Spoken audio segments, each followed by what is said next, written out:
주님 안에서 이렇게 뵙게 돼서 반갑습니다. 걱정이 많았습니다. 선지자가 고향에서 대접받지 못한다고 했는데 대접받으려고 하는 건 아니지만 혹시 색안경을 끼고 보시면 어떻게 하나 이제 이런 생각도 있었습니다. 동부교회는 제가 초등학교, 중학교, 고등학교를 다니면서 늘 동경했던 교회. 근데 안에는 한 번도 못 들어와 봤고 오늘 처음 들어왔습니다. 이 자리에 이렇게 서게 해주셔서 또 불러주셔서 감사드립니다. 부탁드리기는 이제 우리 감리사님께서 소개해 주셨다시피 동향이고 그래도 또 모르는 것보다 아는 게 더 낫다고 해주셨는데 이제 그런 모든 편견을 이제 내려놓고 하나님의 말씀에 귀를 기울이실 수 있는 그런 시간이 되셨으면 좋겠습니다. 이제 불러주셔서 어떤 말씀을 전할까 이런 생각을 하다가 저는 전도학 교수입니다. 이 전도학 교수는 사람을 끌고 오는 게 전도가 아니고 복음을 전해서 영혼을 구원하는 게 전도이기 때문에 복음에 대해서 늘 연구를 하고 그리고 또 이 복음을 지속적으로 전하고 이제 이 일들을 계속 하다 보니까 복음을 전해야 되겠는데 제가 복음에 대한 레파토리가 그래도 좀 많아요. 왜냐하면 한국에서 유일하게 십자가 집회를 매년 15년째 해오고 있습니다. 십자가가 기독교의 핵심이라고 하면 기독교의 중심 주제들은 십자가 중심으로 좀 풀어져야 되지 않느냐. 그러나 조금만 잘못하면 이단이 되기 때문에 복음적으로 어떻게 풀어질까 1년을 연구하다가 그것을 모아서 1년에 한 차례씩 십자가 컨퍼런스라고 하는 집회를 쭉 끌어왔고 올해도 코로나가 지나고 이제 작년에는 소망교회 수양관에서 했다가 다시 저희는 늘 사랑의 교회 수양관에서 했거든요.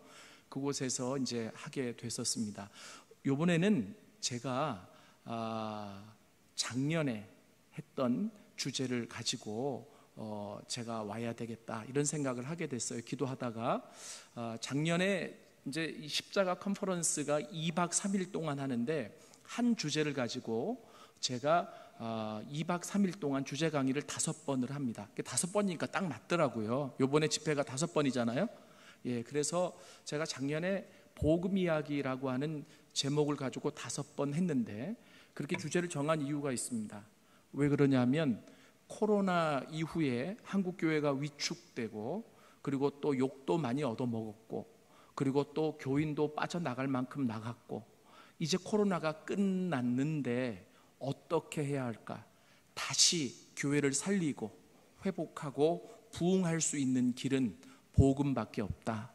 그런데 이 복음은 우리가 예전에 들었던 복음이지만 다시 우리를 새롭게 하고 회복시킬 수 있는 길은 복음밖에 없다라고 생각을 하게 됐고요. 근데 어려웠어요. 왜 그러냐면 너무나 잘 알고 있는 주제이기 때문에 이것을 어떻게 관심을 끌고 그리고 능력 있게 전할 수 있을까 고민을 하다가 5가지 주제를 가지고 제가 풀어나갔는데 하나님께서 이 복음을 전하는 곳곳마다 하나님께서 놀랍게 역사를 해주셨고 그래서 제가 그 이후 작년에 그 이제 십자가 컨퍼런스 이후에는 제가 이제 다른 뭐 나라나 선교지나 아니면 교회나 이렇게 부르실 때 주저하지 않고 코로나 이후에는 복음 이야기를 좀 전해야 되겠다. 다시 복음이 필요한 시대, 다시 복음을 들어야 할 우리들, 그리고 그 복음은 회복을 넘어 우리에게 부흥을 가져다 줄 수 있다라고 믿기 때문입니다. 하나님께서 이번 집회 때 그렇게 우리에게 역사해 주시리라고 믿습니다. 우리 같이 기도하겠습니다. 바치신 예물 제가 다 잃지 않고 하나님 앞에 감사 기도하겠습니다. 하나님, 평일날 저녁이지만 하나님을 사모하는 마음으로 그리고 기대하는 마음으로 주님 앞에 나왔습니다. 우리의 시간을 가지고 우리의 육신을 가지고 하나님 앞에 나왔습니다. 그만큼 하나님을 사랑합니다. 그만큼 하나님을 기대합니다. 아시지요? 주님 하늘 문을 여시고 준비하신 은혜를 허락하여 주시옵소서. 주님, 오늘 주님 앞에 나올 때에 우리의 몸과 마음 그리고 시간뿐만이 아니라 주님이 주신 물질 가운데 일부를 떼어 하나님의 나라를 위해 기묘하게 쓰여질 것을 기도의 제목을 담아 하나님 앞에 올려드립니다. 주님, 기쁘게 받아 주시옵소서. 그리고 축복하여 주시옵소서. 이 예물이 마중물이 되어 하나님이 원하시는 교회도 세워지고 또 하나님이 원하시는 아름다운 일들이 왕성하게 흥왕되게 하나님 진행되어질 수 있도록 축복하여 주시옵소서. 하나님, 이 땅을 살아가는 동안에 물질 때문에 어렵고 힘들지 않도록 도와주시고 물질을 정복하고 다스리며 살아갈 수 있도록 도와주시고 하나님의 나라와 영광을 위하여 마음껏 일할 수 있도록 주께서 축복하여 주시옵소서. 각 교회마다 하나님 다시 놀라운 생명의 역사가 일어나게 하여 주옵시고 부흥의 역사가 일어날 수 있도록 하나님 축복하여 주시옵소서. 이제 첫 시간입니다. 이곳을 주의 보혈로 덮어 주옵소서. 성령으로만 운행하여 주시옵소서. 존귀하신 예수님의 이름으로 기도드렸습니다. 아멘. 우리가 복음의 핵심은 예수 그리스도의 십자가와 부활이라고 하는 것을 잘 알고 있습니다. 그런데 이 예수 그리스도의 십자가와 부활, 제가 좀 묻고 싶은 게, 그러면 예수 그리스도의 십자가와 부활을 가지고 뭘 하기를 원하세요? 이렇게 물으면 회복되기를 원한다라고 말할 수 있을 거예요. 그러면 제가 또 다시 묻고 싶습니다. 얼마만큼 회복되기를 원하세요? 그러면 이제 조금 복잡해지죠. 하늘만큼 땅만큼 할 수도 없고. 그래서 이제 생각하다가 나온 답이 하나님이 창조하신 원형의 모습대로. 이게 이제 생각이 이제 깊게 하신 분들이 이렇게 답을 하세요. 그러면 그게 다냐? 또 이렇게 물으면 그럼 어쩌라고? 이제 이렇게 이제 나오는 거예요. 그래서 제가 이 복음을 어떻게 부분적이 아니라 포괄적으로 그리고 전체적으로 전할 수 있을까? 이렇게 좀 생각을 하다가 어차피 5번 전해야 되는데, 그래서 제가 가장 먼저는 창조와 이 복음 이야기, 이 복음 이야기는 하나님의 창조에서부터 시작해야 되겠다라는 생각을 하나님 지혜를 주셔서 하게 됐습니다. 이렇게 하게 된 게 이제 뭐냐면, 여러분, 우리가 예수님을 통해서 그리고 십자가와 그 보혈을 통해서 우리가 죄 사함을 받고 그리고 하나님의 자녀가 됐고 그리고 또 성장해 가지만 많은 분들이 잠깐 놓쳐버린 게 있어요. 예수님이 최고고 예수의 보혈 십자가가 중요하지만 하나님은요, 그것을 통해서 하시길 원하는 게 있어요. 그게 뭐냐 하면 아버지를 알아가기를 원하세요. 그 하나님께로 가까이 오기를 원하세요. 우리가 찬양을 합니다. 보혈을 지나 하나님 품으로. 이 찬양 가사가 정말 위대한 가사예요. 보혈을 지나 하나님 품으로, 보혈을 지나 아버지 품으로. 믿습니까? 그럼 궁극적으로 이 복음이라고 하는 것은 무엇을 하는 거냐면 우리를 만드시고 지으신 그 하나님께로 우리를 인도해 가는 거예요. 근데 우리가 신앙생활을 하면서 우리가 예수 그리스도 그리고 또 십자가, 보혈 이런 부분들에 대해서는 생각도 했고 그리고 듣기도 했지만 하나님에 대해서는 얼마만큼 알고 계십니까? 라고 묻는다면 여러분, 이것도 정리가 안 돼 있으면 답하기가 어려울 수 있습니다. 여러분, 저는 이 주제가 너무 커요. 제가 이 주제를 내놨더니 우리 스태프들이 그래요. 아니 목사님, 이 주제를 어떻게 50분 1시간 만에 푸시려고 그러세요? 내가 언제 다 푼다냐. 하나님이 나한테 깨닫게 한 것만 풀지. 제가 이제 그랬어요.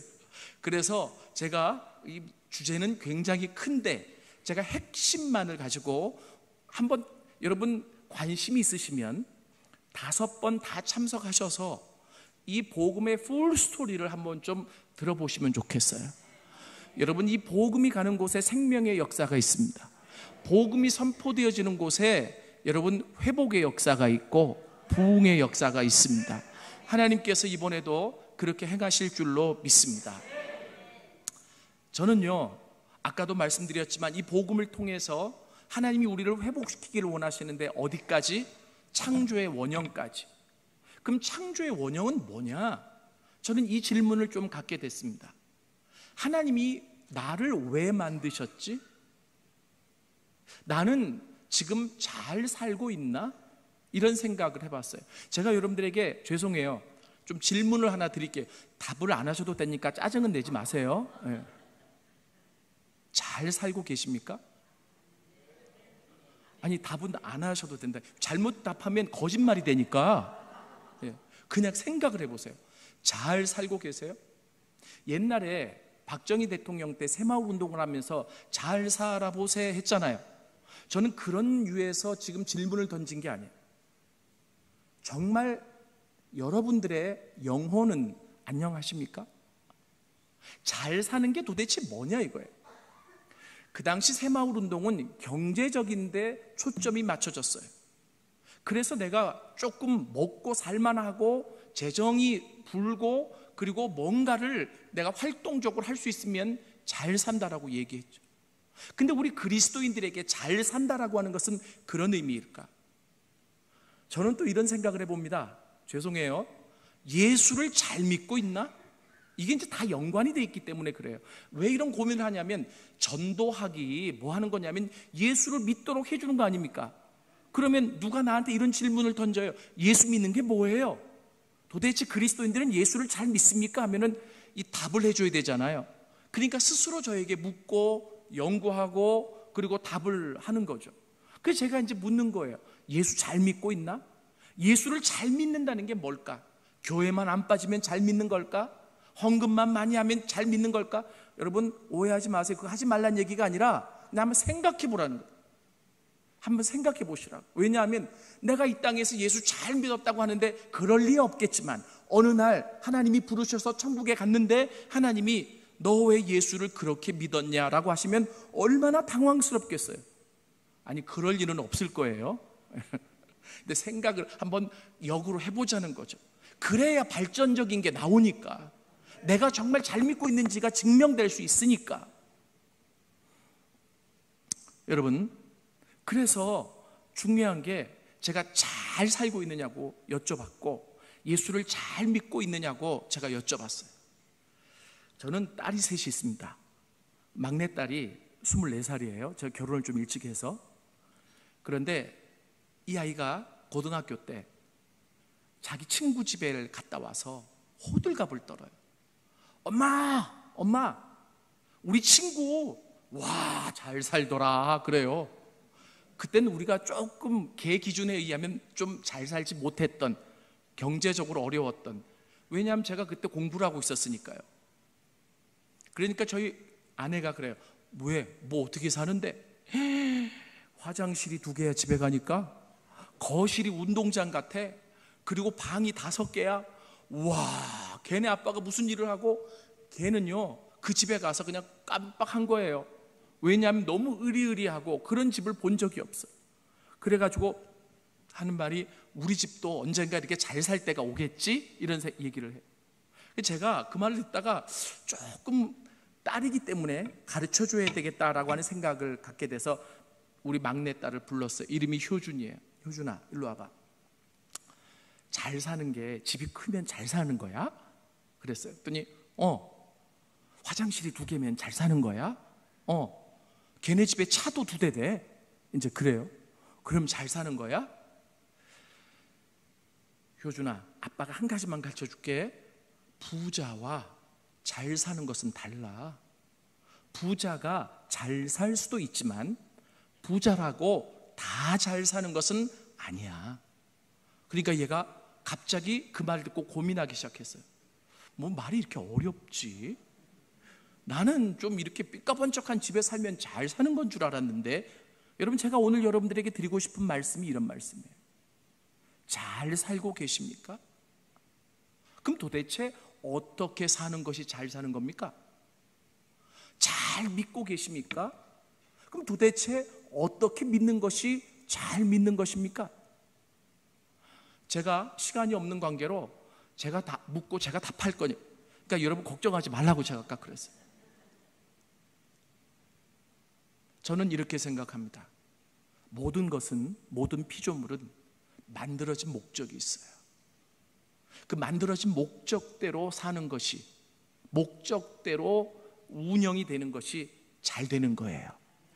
마이크가 있잖아요. 이 마이크의 목적은 뭡니까? 소리를 받아서 키워서 증폭해서 전달하는 거잖아요. 그런데 이 마이크가 마이크처럼 생겼는데 금도 입히고 너무나 예쁘게 잘 만들어졌는데 아무리 그래도 소리를 증폭 못 시켜요. 그러면 얘는 쓸모가 있을까요, 없을까요?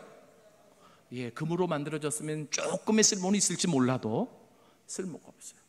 만들어진 목적과 달라요. 맞습니까? 예. 여러분, 아무리 인간이 이 땅에서 호화롭고 그리고 많은 것을 누리고 산다고 할지라도 여러분, 하나님이 나를 만드신 목적을 알고 그 목적에 부합되게 살아가야 잘 사는 거예요. 그렇게 살아가는 것이 잘 믿는 거, 예수 믿으면서 그렇게 살아가는 것이. 오늘 성경의 본문을 보면 왜 창조와 복음 이야기를 주제를 잡았는데 이사야 43장 7절을 읽었을까? 아마 여러분들이 궁금하셨을지도 모르겠어요. 이사야 43장 7절 보면 내 이름으로 불려지는 모든 자 곧 내가 내 영광을 위하여 창조한 자를 오게 하라. 그를 내가 지었고 그를 내가 만들었느니라. 여기 보면 짧은 구절이지만 분명한 게 나와 있습니다. 그것이 바로 뭐냐면 하나님이 인간을 창조하신 목적입니다. 이 구절을 읽지 않고 제가 신학생들에게 질문도 해요. 하나님이 인간을 창조하신 목적이 뭡니까? 라고 물어요. 그럼 가장 많이 나오는 답이 뭔지 아세요? 예배하기 위해서. 이제 어디서 들은 건 있고 또 읽은 기억이 있으니까 예배하기 위해서. 근데 그게 전혀 틀린 말이 아니에요. 어디 나오느냐면 바로 같은 장의 21절에 나와요. 이 백성은 내가 나를 위하여 지었나니 나를 찬송하게 하려 함이니라. 하나님을 찬송한다, 하나님을 예배한다는 말과 같은 말이거든요. 그러니까 아니 여기서는 하나님이 인간을 지은 목적이 찬송인데 왜 여기는 하나님의 영광을 위해서 어떤 게 맞는 거예요? 저한테 물어볼 수 있죠. 제가 오늘 이렇게 시간 관계상 먼저 답을 말씀드릴게요. 이사야 43장 7절이 우선적인 목적이고 이게 되어질 때 21절이 되어져요. 여러분, 왜 그런지 제가 이제 설명을 드리려고 해요. 여러분, 예배라는 게 뭐예요? 예배의 어원을 보면 궁극적으로 내가 낮아지고 하나님을 높이는 행위가 예배예요. 그때 찬송도 나오고 그때 그 하나님 앞에 영광을 올려드리기도 해요.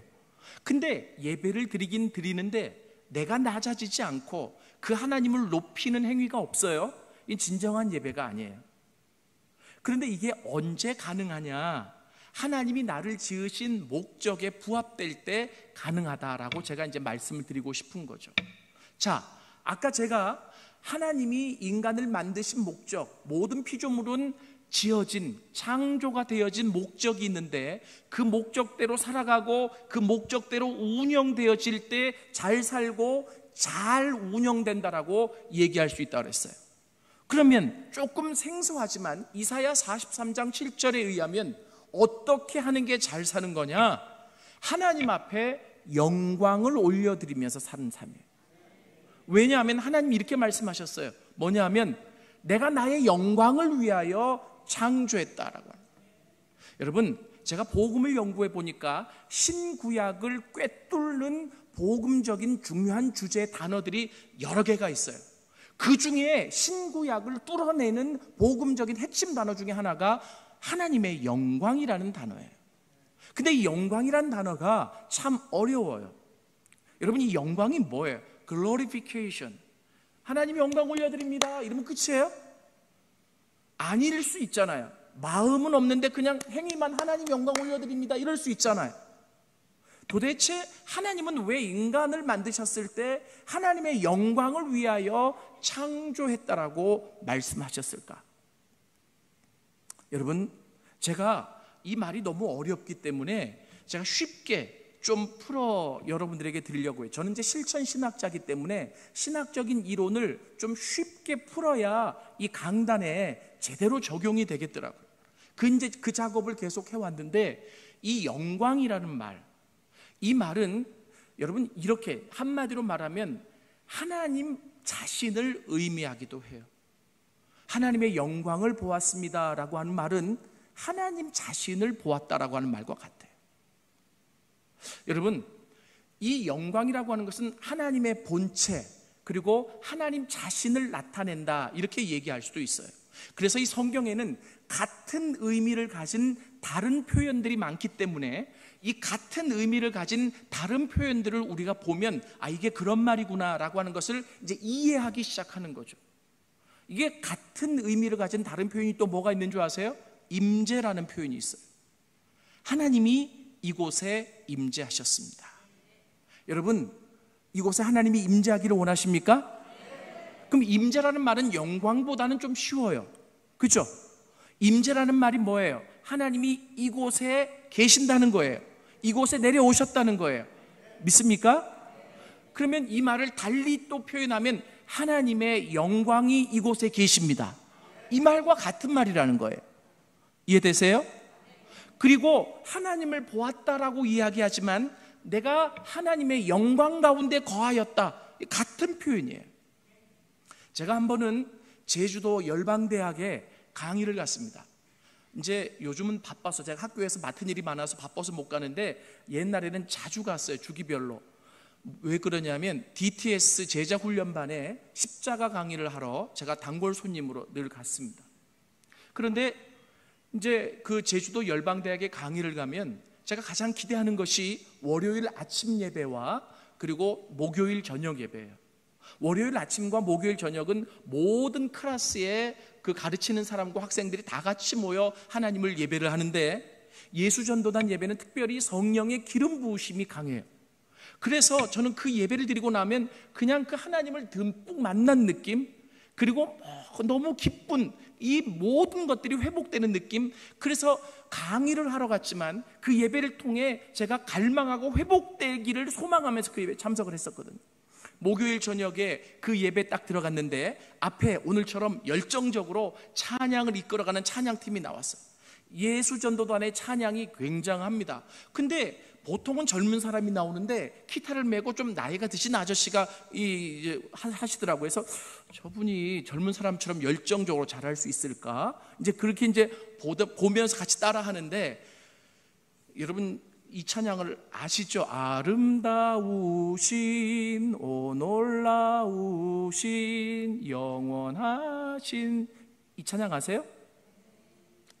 예, 조금 이제 이 찬양도 나온 지가 오래됐는데 그 찬양을 이제 막 부르는 거예요. 그런데 이 예수전도단의 이 예배팀의 특징 중에 하나가 뭐냐면 하나님의 임재가 있으면 그 찬양을 몇 번씩 반복해요. 어떤 찬양팀도 마찬가지지만 은혜가 있으면 몇 번을 반복해도 할 수 있잖아요.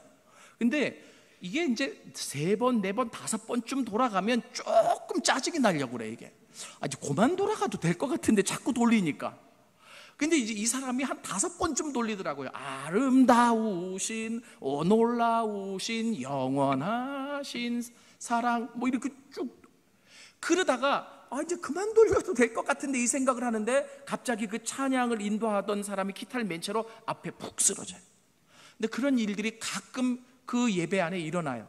근데 이 가끔 일어나니까 사람들이 뭐 별로, 그러면서 하나님이 너무 강력하게 저 사람에게 임재하셨나 보다 이렇게 느끼는 거죠. 그리고 이제 어떤 사람은 그 앞에 가서 손을 얹고 기도해주고 그리고 또 같이 찬양하고 예언하고 막 이런 일들이 일어나요. 그래서 참 대단하다. 그런데 이 사람이 찬양 인도자잖아요. 그러니까 이제 악기팀은 계속 그 음악을 돌리고, 그래서 자동적으로 그 음악은 몇 번씩 계속 돌아가고, 그러다가 이 사람이 일어났어요. 그리고 그 찬양을 마무리했어요. 그러면서 하는 말이, 여러분 제가 찬양 인도자로 공인으로 이렇게 쓰러져서 죄송합니다. 근데 제가 어떻게 할 수가 없었어요. 제가 쓰러진 이유를 말씀드리면 이 찬양을 부르고 의미를 생각하면서 하나님을 갈망하는데, 이 찬양 가사가 아름다우신 오 놀라우신 예수예요. 그런데 그 예수님이 그렇게 아름답고 그렇게 놀라우신 분이신 것을 찬양을 하면서 그분이 임재하실 때 느꼈다는. 그러면서 어떻게 표현하냐면 하나님의 영광이 나에게 임하셨습니다. 그러면서 막 울더라고요. 저는 그 간증을 듣고 제가 깜짝 놀랐어요. 나 그 찬양 좋아하고 나도 그 찬양을 몇 번이나 돌려가면서 불렀는데 왜 나는 안 쓰러지고 저 사람만 쓰러질까? 여러분, 이게 뭐냐면 하나님이 임재하시면, 하나님의 영광이 나타나시면 어떻게 돼요? 그 자리에 죄인된 우리는, 연약한 우리는 그냥 쓰러질 수밖에 없는 존재예요. 근데 그 쓰러짐이 그냥 내가 나약하고 못난 모습을 보여주는 게 아니라 그냥 너무 그 하나님의 임재 가운데, 하나님의 영광 가운데 기쁘고 감사한 일이죠. 막 울더라고. 여러분, 하나님의 영광이라는 단어가 이렇게 사용된다라고 하는 점을 여러분들에게 지금 말씀드리고 있는 거예요. 그래서 오늘 이사야서에 지금 뭐라고 얘기하냐면, 하나님이 내가 인간을 만들었는데 그 인간은 나의 영광을 위해 만들어졌다. 이게 참 간단한 말인데 이 말 안에 담겨있는 가장 중요한 의미는 하나님과의 관계예요. 이해되세요?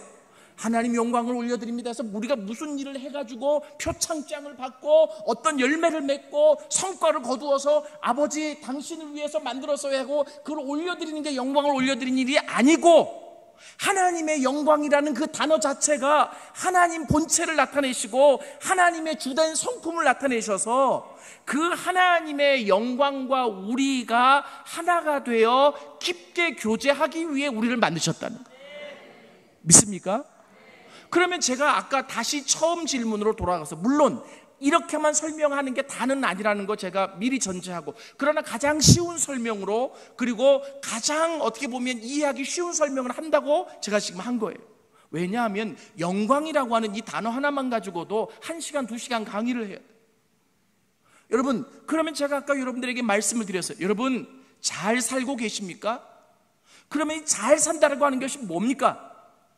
내가 예수를 믿지만 하나님의 영광 가운데 들어가 그 하나님과 교제하며 그 하나님 앞에 진정으로 올려드려야 될 예배를 드리고 있느냐? 이게 잘 사는 거예요. 내가 가진 돈이 없고, 그리고 하는 일마다 세상적으로는 막히고 자랑할 것이 없지만, 그러나 내 신앙생활 그 한복판에서 하나님 때문에, 하나님의 임재 때문에 감사함이 있고 눈물이 있고, 그리고 내 마음에 감동이 있고, 그래서 무릎만 꿇으면 눈물이 나오고, 그래서 찬양이 나와서 아버지를 예배하고 잘 사는 거예요. 믿습니까? 세상은 나에게 돈 없는 자라고 무시하고, 세상은 나에게 가진 것이 없다고 짓밟을지 모르지만 하나님이 보실 때 나는 잘 사는 자입니다. 믿습니까?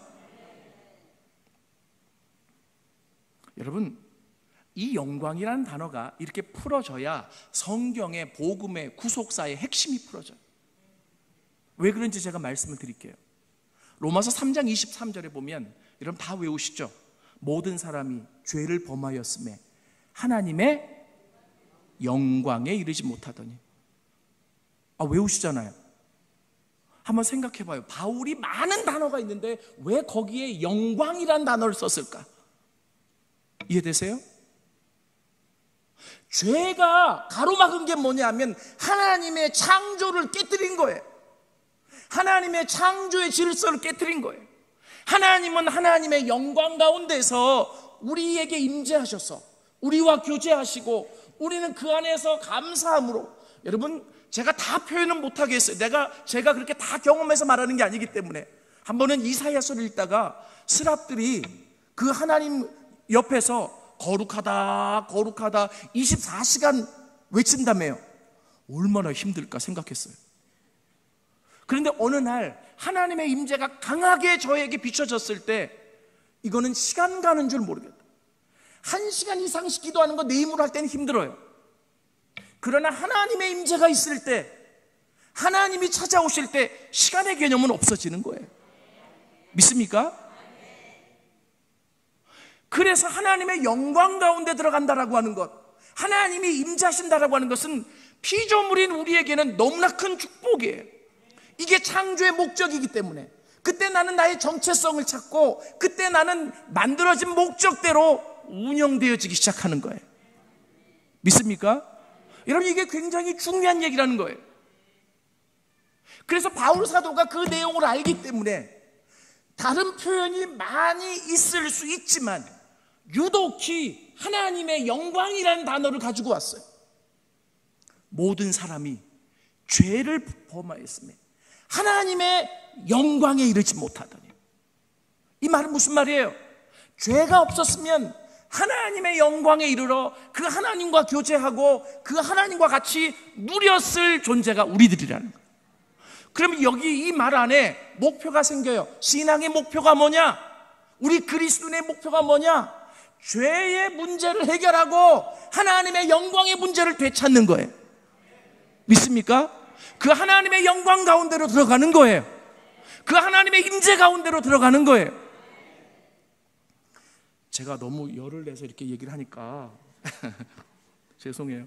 저 예수 십자가 얘기만 나오면 자동적으로 열이 나가지고. 누가 그래요, 교수 맞냐고. 맞아요. 전도학 교수라고 그랬잖아요.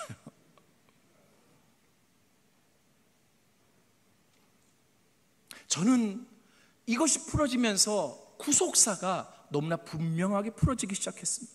아, 그렇구나. 또 하나 말씀드릴까요? 여러분, 예수님이 이 땅에 태어나셨을 때 누가복음의 2장에 보면 천사들이 들판에서 양을 치는 목자들에게 나타났죠? 그리고 나서 뭐라 그래요? 지극히 높은 곳에서는 하나님께 영광이요, 이 땅에서는 기뻐하심을 입은 사람 중에 평화로다. 아까 제가 뭐라고 얘기 드렸느냐면 신구약을 꿰뚫는 구속사의 중요한 단어들이 있다. 그 단어들을 연구해서 제대로만 알면 구속사가 쫙쫙 꿰뚫어져요. 구속사가 풀어진다는 것은 복음이 풀어지는 것을 의미해요. 그 단어가 여기 다 들어요. 두 가지가. 하나는 영광, 하나는 평화. 이해되세요? 하나님의 영광이 있는 곳에 샬롬이 있어요. 하나님의 임재가 있는 곳에 샬롬이 있어요. 참, 저는 어릴 때 저희 아버님이 여기 와 앉아 계시지만 늦게 신학을 하셔가지고 그 신학 목사 되기 전에 그렇게 기도원을 데리고 다니셨어요. 그래서 제가 기도원에 가면 가장 먼저 하는 일이 자리 펴고 자는 일이었어요. 왜냐하면 빨리 자야 엄마 아빠가 우리 걱정 안 하고 기도할 거기 때문에. 근데 자는 척은 해도 잠이 와야 자지. 귀는 열려 있으니까 다 들리잖아요. 그 당시에는 이 기도원이 한국교회 부흥의 산실이었잖아요. 근데 들어보면 참 재미난 게 뭐냐면 월화수는요 그렇게 문제들이 많아. 안 들으려도 들리니까 막 하나님 죽어요 그러다가 몇 천만 원 언제까지 안 들어오면 죽어요 그러다가 나 왜 이 병 걸렸어요.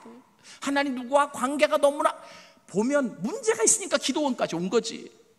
근데 참 놀라운 게 어릴 때 제가 늘 의아하게 생각한 게 수요일을 기점으로 기도 내용이 달라져.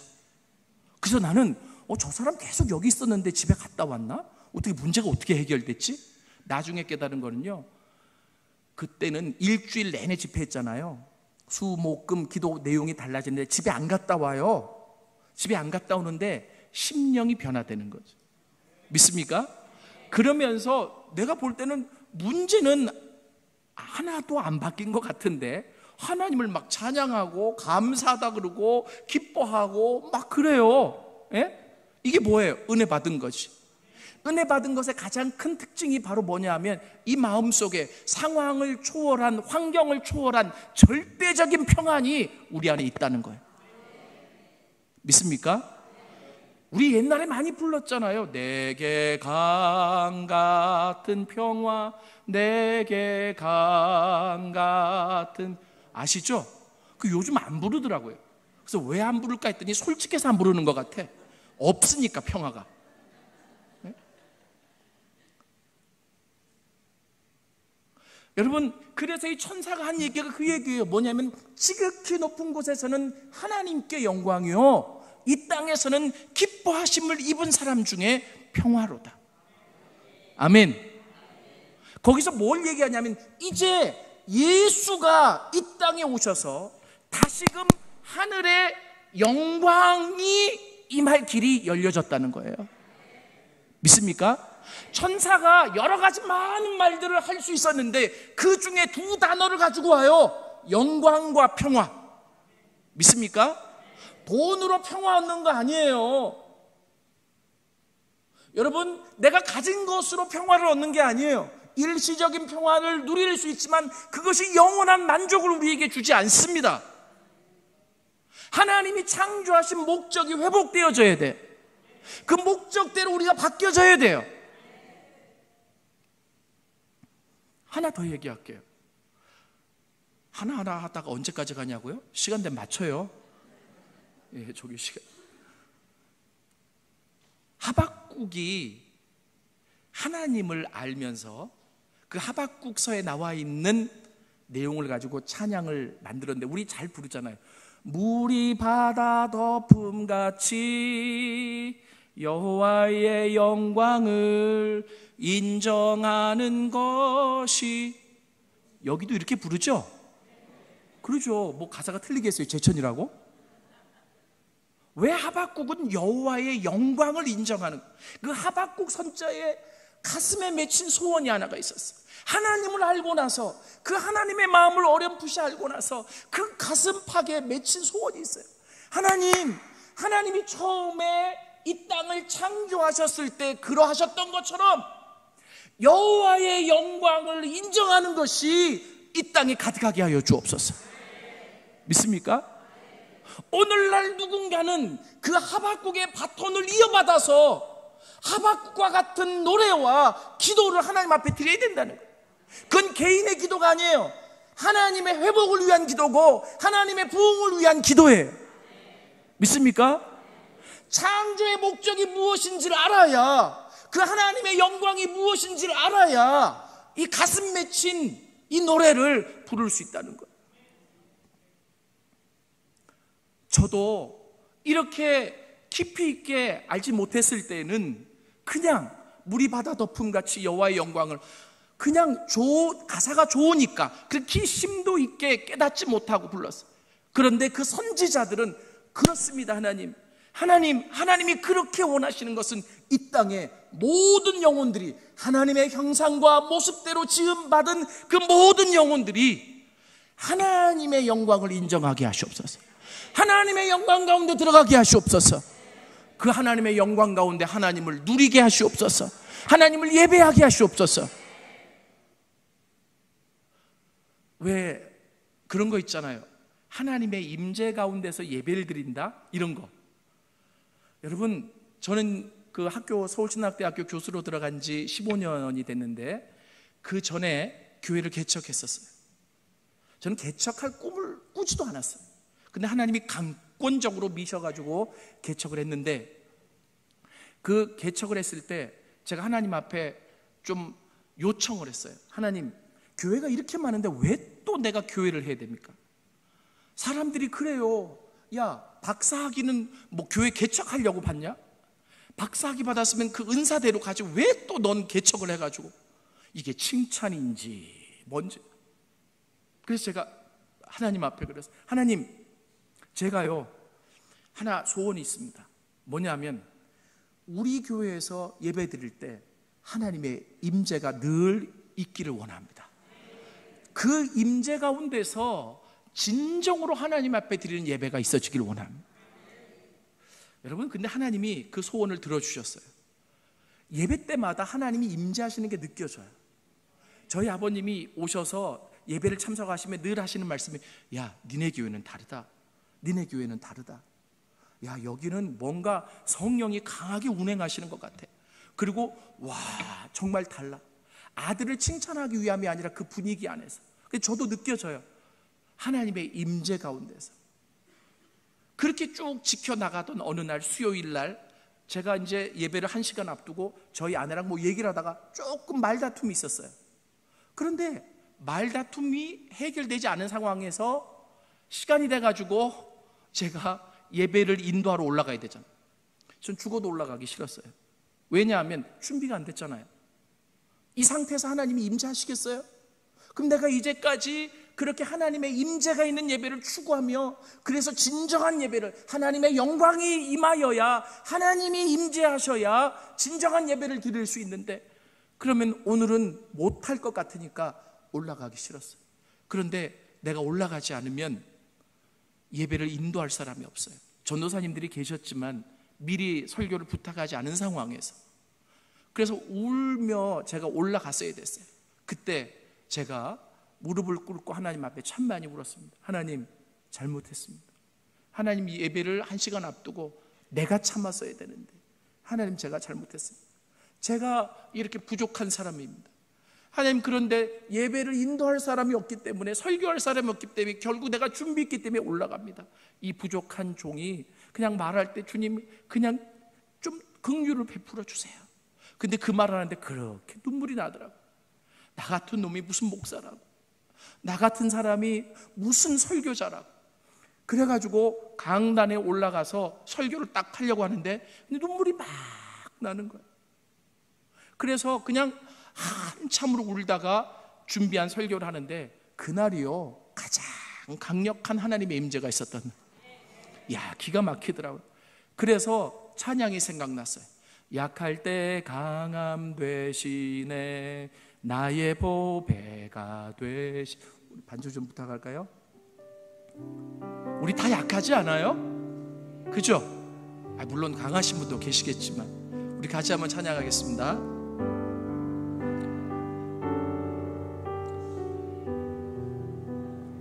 배가 되신 주 나의 모든 것,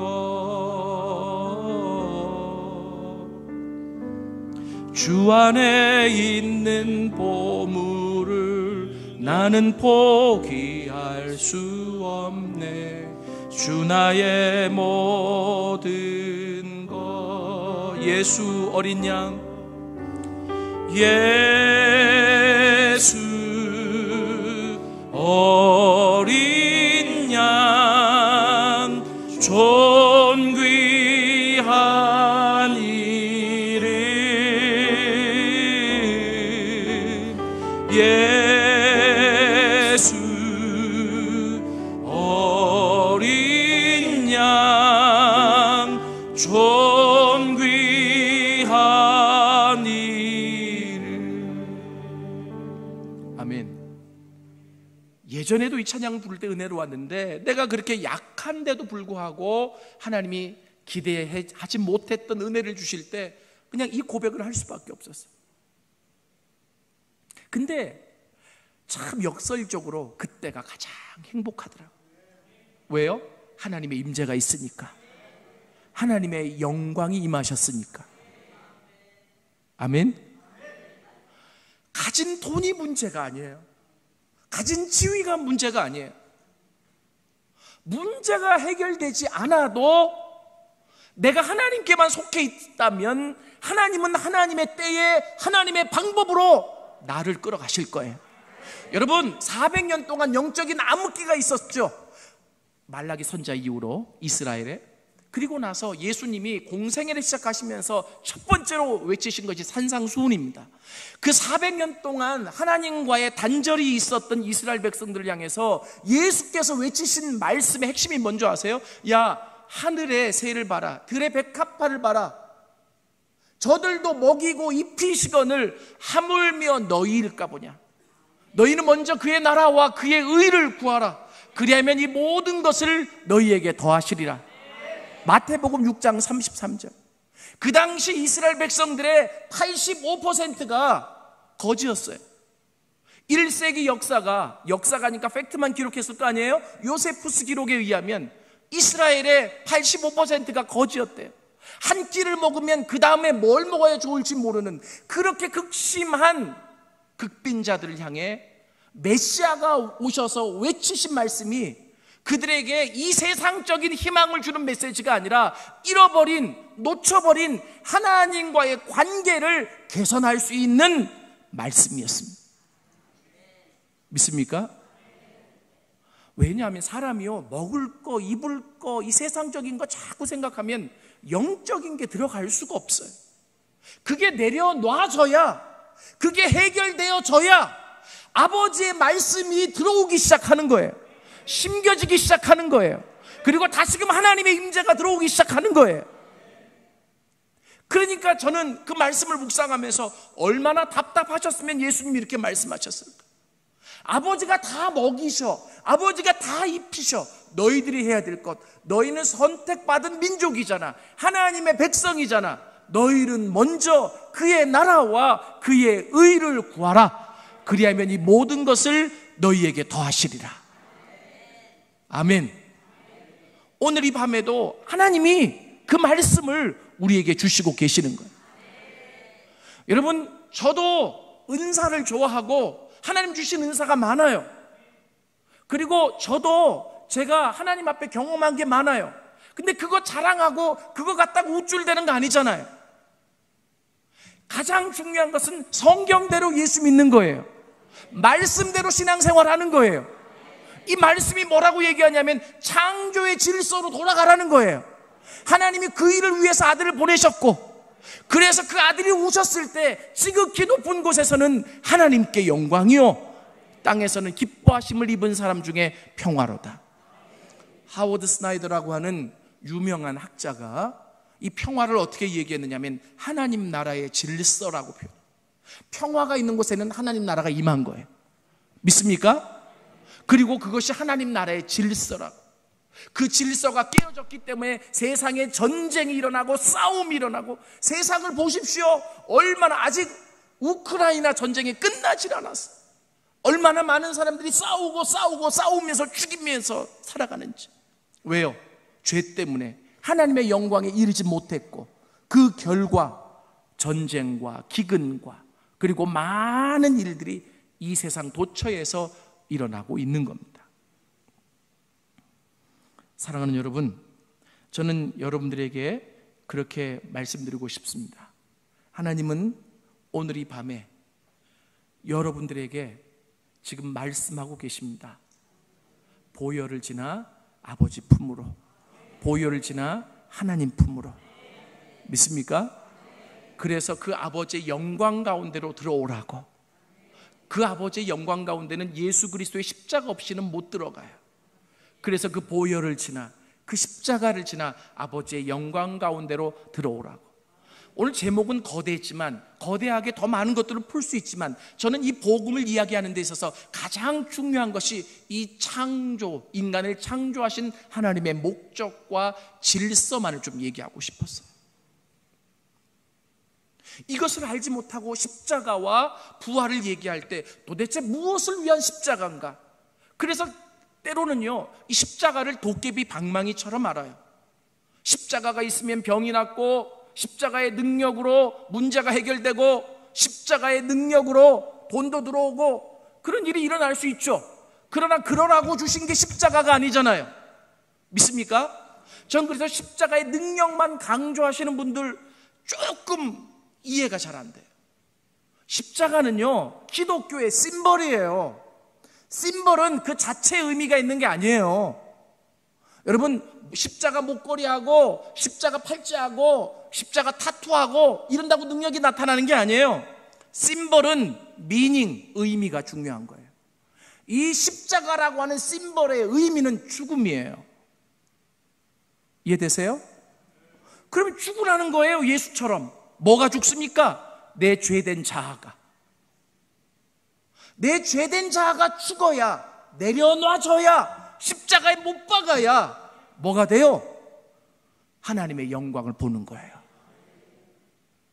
제가 교회를 개척했을 때 아까 말씀드렸다시피 하나님의 임재가 날마다 있는 예배를 드리기 위해 제가 한 일이 있습니다.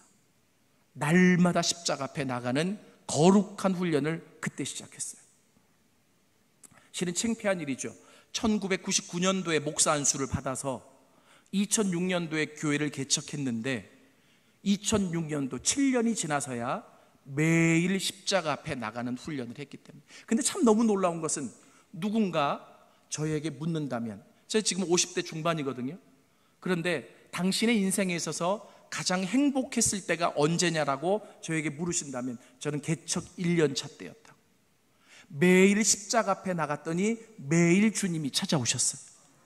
가진 것은 쥐뿔도 없는데 그냥 세상이 다 내 것 같았어요. 왜? 내가 주님과 함께하고 있으니까. 믿습니까?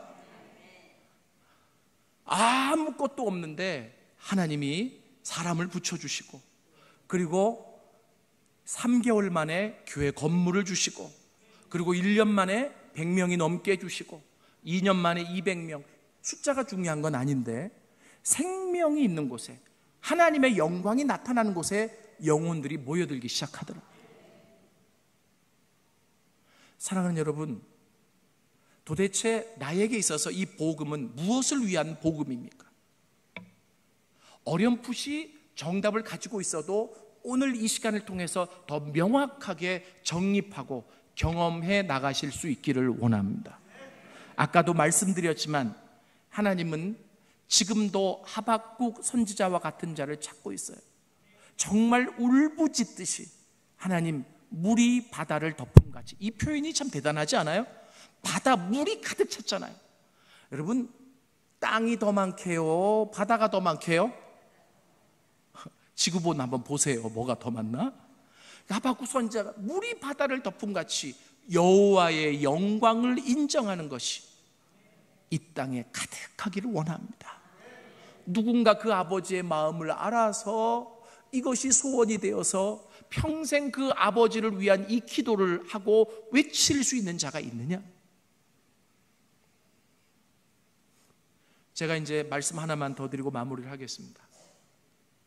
저는 찬양이 참 좋은 게 많아요. 많은 것을 하나님이 깨닫게 하시는데 이 찬양 아세요? 뭐냐면 아버지께로 더 가까이 갑니다. 고통 가운데 계신 주님, 변함없는 주님의 크신 사랑, 영원히 주님만을 섬기리. 들어보셨죠? 이 찬양을 누가 만들었느냐면 하스데반 선교사가. 누구냐면 온누리교회 하용조 목사님 동생이에요. 그분이 한국교회에 경배와 찬양을 시작했어요. 그런데 참 영성이 깊은 분이에요. 제가 어떻게 아느냐면 저도 좋아했거니와 저희 처제가 그 긴 치마 부대 일원이었답니다. 경배와 찬양팀의 여자들은 무조건 긴 치마를 입어야 됐어요. 저희 장모님이 2주 전에 돌아가셨는데 늘 하는 말이 홍익대학교 영문학과까지 나오니 하스데반이 데리고 가지고 그냥 앵벌이 한다고. 월급도 안 주고 선교를 명목으로 그냥 긴 치마 입혀서 하나님만 예배하게 한다고. 그런데요, 그 하스데반 선교사가 기도하다가 하나님께 영감을 받아서 만든 찬양이 여러 가지가 있는데 그 찬양 중에 하나가 이 찬양. 어떤 교회에서는 이 찬양을 임내송으로 사용하기도 하더라고요. 근데 어느 날 저도 이 찬양이 좋아서 이게 이제 영감이라는 게 부르다 보면 통하는 게 있잖아요. 이게 뭐 깊이까지 그 사람이 얼마까지 깨달은 것을 내가 다 알지 못한다고 할지라도 이게 통하는 게 있으니까 이 찬양 좋다 이래서 불러지는 게 있잖아요. 그런데 어느 날 가사가 눈에 들어오기 시작했어요. 하나님께로 더 가까이, 더 가까이. 여러분, 하나님의 영광 가운데 거해 본 사람, 하나님의 임재를 경험해 본 사람의 소원이 있다면 더 하나님께로 가까이 가는 거 아니겠어요? 아마 하스데반 선교사도 그랬던 것 같아요. 하나님께로 더 가까이, 더 가까이, 더 가까이 가는데, 그런데 그러니까 하나님이 멀찍이서 보던 것과 달리 분명하고 선명하게 조금씩 더 보여지지 않았겠어요? 근데 그 하스데반 선교사의 눈에 보인 그 하나님, 영광과 권능과 그리고 광채와 뭐 여러 가지 표현할 수 있는 어구들이 많은데 하스데반 선교사가 딱 골랐던 어구는 뭐냐면 고통 가운데 계신 주님. 왜 고통이라고 하는 단어를 썼을까? 여러분 그거 아십니까? 하나님의 아픔, 하나님은 아파하지 않아도 돼요. 하나님은 고통스러워 하시지 않아도 돼요. 창조주이시니까. 그런데 그 하나님이 유일하게 인간 때문에 아파하세요. 인간 때문에 고통스러워하세요. 인간이 하나님의 형상과 모습대로 지음받은 아들, 딸들이기 때문에. 믿습니까? 그 하나님의 영광 가운데서 같이 누리고 같이 즐기고 같이 찬양하고 예배했던 날들을 떠올리면서, 그러나 그 아버지를 아버지로 알지도 못하고 멀찌감치 아버지를 떠나 고통과 한계 속에서 허덕이는 그 자녀들을 보시면서 아파하시는 거예요.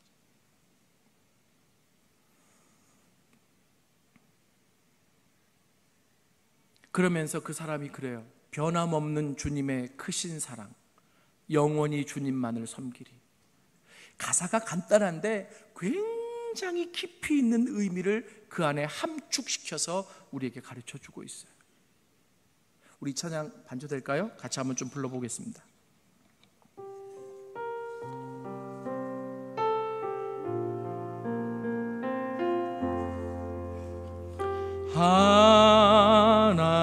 하나님께로 더 가까이 갑니다. 고통 가운데 계신 주님, 변함없는 주님의 크신 사랑, 영원히 주님만을 섬기리. 하나님께로 다시 한번 부릅니다.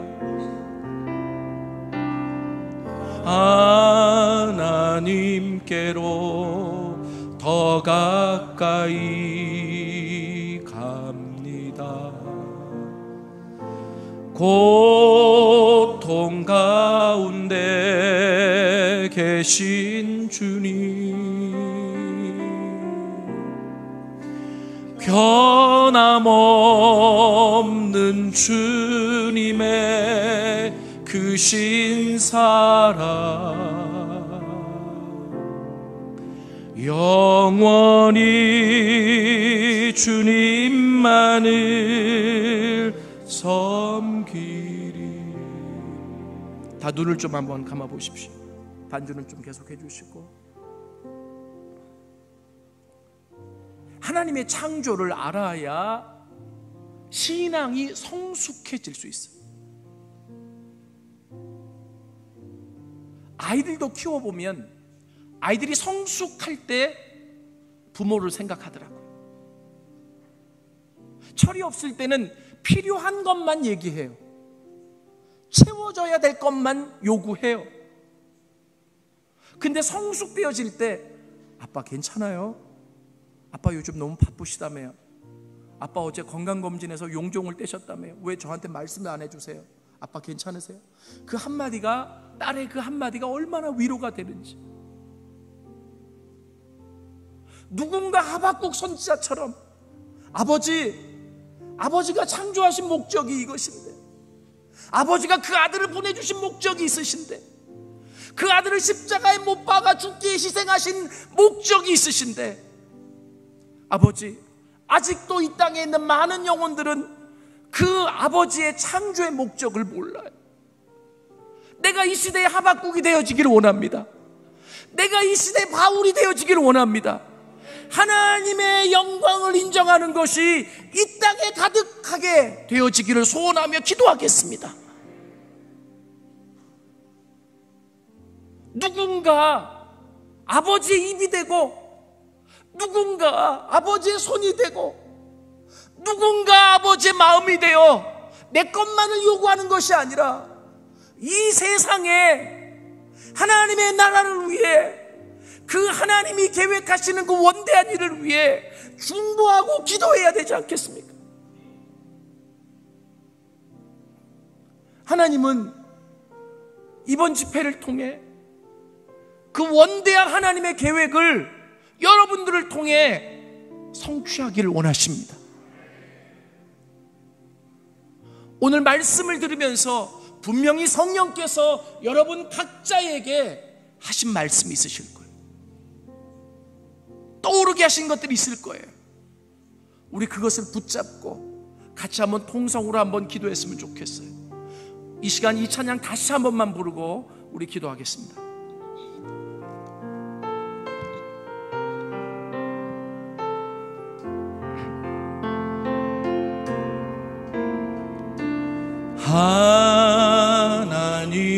하나님께로 더 가까이 갑니다.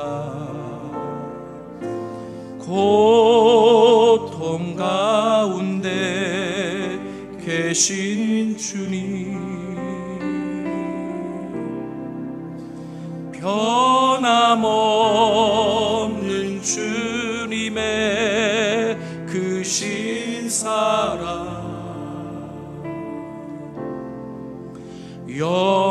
영원히 주님만을 섬기리. 우리 시간에 주여 한번 부르고 기도합니다. 주여. 아버지, 살아계신 아버지 하나님, 오늘 이 시간에 우리 가운데 임재하여 주옵소서. 아버지 하나님, 예수 그리스도의 보혈의 피로 하나님 우리를 씻어 주시옵소서. 아버지, 앞으로 나갈 수 있도록, 아버지 앞으로 더 나갈 수 있도록, 그 아버지의 영광 가운데 임할 수 있도록, 그래서 그 아버지와 온전히 하나가 되어질 수 있도록 하나님의 창조의 목적이 하나님 아버지 이루어지고 성취되어지는 역사가 하나님 오늘 이 가운데 있어질 수 있도록 도와주시옵소서. 아버지 하나님 도와주옵소서. 아버지 하나님 도와주옵소서. 내가 구할 것은 다른 것이 아닙니다. 아버지 하나님의 영광을 구합니다. 먹든지 마시든지 무슨 일을 하든지 하나님의 영광을 위하여 하라. 바울이 얘기했던 그 놀라운 일들이 아버지 하나님 우리에게 경험되어질 수 있도록 하나님 도와주옵시기만을 간절히 바라옵고 원합니다. 아버지 하나님, 성숙한 그리스도인으로 아버지의 마음을 온전케 하고 아버지의 마음을 시원케 해드리는 하나님의 백성들이 되어질 수 있도록 하나님 역사하여 주옵시기만을 아버지 하나님 간절히 바라옵고 원하오니 아버지 하나님 도와주시고 축복하여 주옵소서. 하나님 역사하여 주옵소서. 하나님 역사하여 주옵소서. 하나님 역사하여 주옵소서. 하나님 이끌어 주옵시기만을 간절히 바라옵고 나오니 아버지 하나님이여 도와주시옵소서.